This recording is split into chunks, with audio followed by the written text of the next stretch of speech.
নমস্কাৰ বন্ধুসকল, good morning সকলোকে। যেহেতু আজি গুৱাহাটী ইউনিভাৰ্চিটিৰ বিএড এণ্ট্ৰেন্সৰ ৰিজাল্টবোৰ প্ৰকাশ পাব, গতিকে সকলোৱে নিজৰ ৰিজাল্টবোৰ কেনেকৈ চেক কৰিব এই ভিডিঅ'টোত আলোচনা কৰিম। গতিকে সকলোৱে ভিডিঅ'টো শেষলৈকে চাই থাকিব। আপোনালোকে নিজৰ ৰিজাল্টবোৰ চেক কৰিবলৈ হ'লে আপোনালোকে আপোনালোকৰ ফোনত থকা যিকোনো এটা ব্ৰাউজাৰ খুলি ল'ব। মই ক্ৰম ব্ৰাউজাৰটো খুলি লৈছোঁ। ইয়াত আপোনালোকে চাৰ্চ কৰিব লাগিব গুৱাহাটী।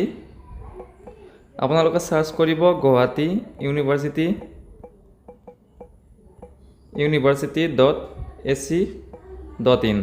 এনেকৈ চাৰ্চ কৰি দিয়াৰ পিছত ফাৰ্ষ্টলৈ যিটো ৱেবছাইট আহিছে সেইটো ক্লিক কৰি দিব। সেইটো ক্লিক কৰি দিয়াৰ পিছত এনেকৈ খোল খাই যাব। আপোনালোকে তললৈ স্ক্ৰল কৰি থাকিব। তাৰপিছত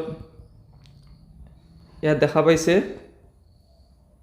লেটেষ্ট ন'টিছ, আৰু আপোনালোকৰ যিখন মেৰিট লিষ্ট আছে বিএডৰ এণ্ট্ৰেন্সৰ, সেই মেৰিট লিষ্টখন ইয়াতে প্ৰকাশ কৰা হ'ব। গতিকে আপোনালোকে এইটো ৱেবছাইট চেক কৰি থাকিব, আৰু আপোনালোকৰ ৰিজাল্টবোৰ প্ৰকাশ পাব গধূলি 7 বজাৰ পৰা 11মান বজাৰ ভিতৰত। যিহেতু আগতেও গুৱাহাটী ইউনিভাৰ্চিটিয়ে ৰিজাল্টবোৰ প্ৰকাশ কৰিছে গধূলি 7 বজাৰ পৰা 11 বজাৰ ভিতৰত। আশা কৰিছোঁ সকলোৰে ৰিজাল্টবোৰ ভাল হ'ব। আজিলৈ আছিল এইখিনি। যদি ভিডিঅ'টো ভাল লাগিছে লাইক কৰিব আৰু কমেণ্ট এটা কৰি দিব। ধন্যবাদ।